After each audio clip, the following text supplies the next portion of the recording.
Kingdom chapter 820. Now, at first, I thought I wasn't going to like this chapter. Was like, oh, here we go again, but I was actually pleasantly surprised by it. We spent the entire time on the Toh and Princess interaction, but it wasn't predictable. The plot point wasn't made to be too easy. It felt like Toh had to work for it. The dynamics between Toh and the princess weren't as repetitive and boring as they were in the past chapters. We got some interesting information about Toh that makes me like him even more and makes me more intrigued to learn more about him. And the way Toh handled himself throughout the chapter was just very well done. Gentle but stern, understanding but assertive. His dialogue was compelling. His methods for getting the princess on his side were both interesting conceptually and fit his character really well. Toh looked very good this chapter, I gotta admit. Seeing his thoughts on warfare were really interesting, especially since due to the situation, it didn't seem at all like he was coming across as trying too hard to have something deep to say, like Kanki unfortunately did in his arc, or paint himself as a good guy. He was just keeping it real in a situation that called for it.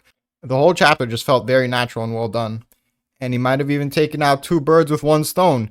He got to have his chat and try to get his point across, while potentially not technically wasting any time. Perhaps the place he flanked from was the best spot to attack from to begin with, and maybe even the delayed timing of the attack has a purpose to it.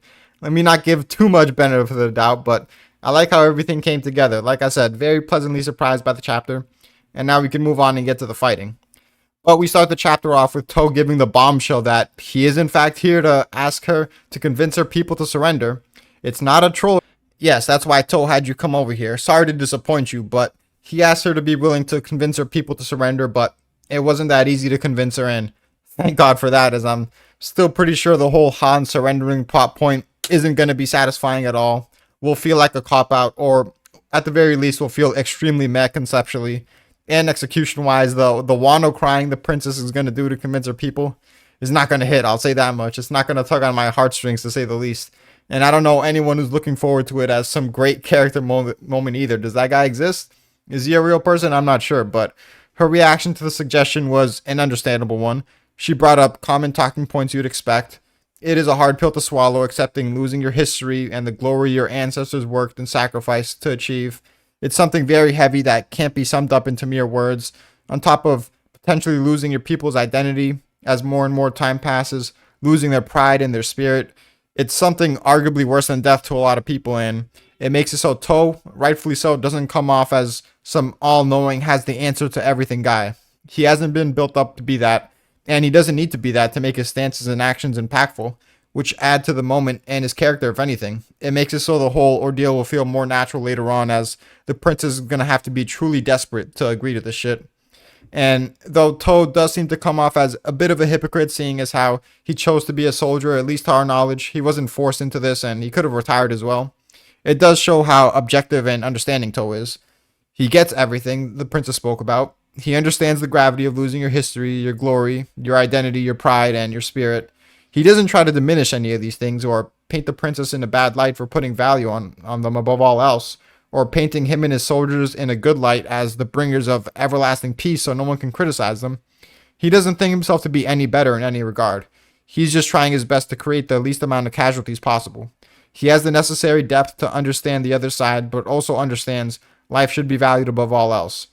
How even though it would be foolish to casually label these things as unimportant or selfish, after death, everything is meaningless anyways, so you have to attempt to see the bigger picture and to not look at things emotionally. Toh is so empathetic and egoless, and his values speak volumes about who he is as a person. Definitely one of the most kind-hearted characters in the series. Even the little moments like asking her if possible, can she not look away and instead taking the battlefield in full, apologizing to her for putting her in this predicament, saying he'll support her no matter her decision, even if he may wholeheartedly disagree with it, objectively and personally, since he's a man who doesn't value glory like most others do. These were all really nice touches, and it's that assertiveness this chapter that really changed the dynamic between them into a more interesting one, as Toh doesn't have time and he has to get his point across. He may be willing to put up with her shit to an annoying extent, but seeing him finally act towards her like he has a backbone makes the moments of kindness much more impactful. I couldn't stand their dynamic before this, but like I said, I was very pleasantly surprised by this chapter, and I really like Toh's stance on the lack of glory in the battlefield. Makes him very unique in a series where pretty much every general is obsessed with glory, and it makes a lot of sense in retrospect.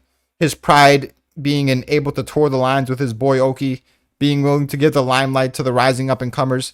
It wouldn't necessarily be completely hypocritical for Toe to be a really kind-hearted man and to place a lot of value on glory in a game as brutal as war. But the fact that he doesn't value it does speak volumes on how good-natured he is, and it makes me very intrigued on why Toe set out on this path, what his thoughts are on Oki's love for glory on the battlefield, and how Oki and Toe think of each other's differences. I really hope we get a flashback or something more in depth on Oki and Toe's dynamics. I was always interested in that before, of course, but now I am super interested in learning about their friendship more and how they view each other's ideological differences.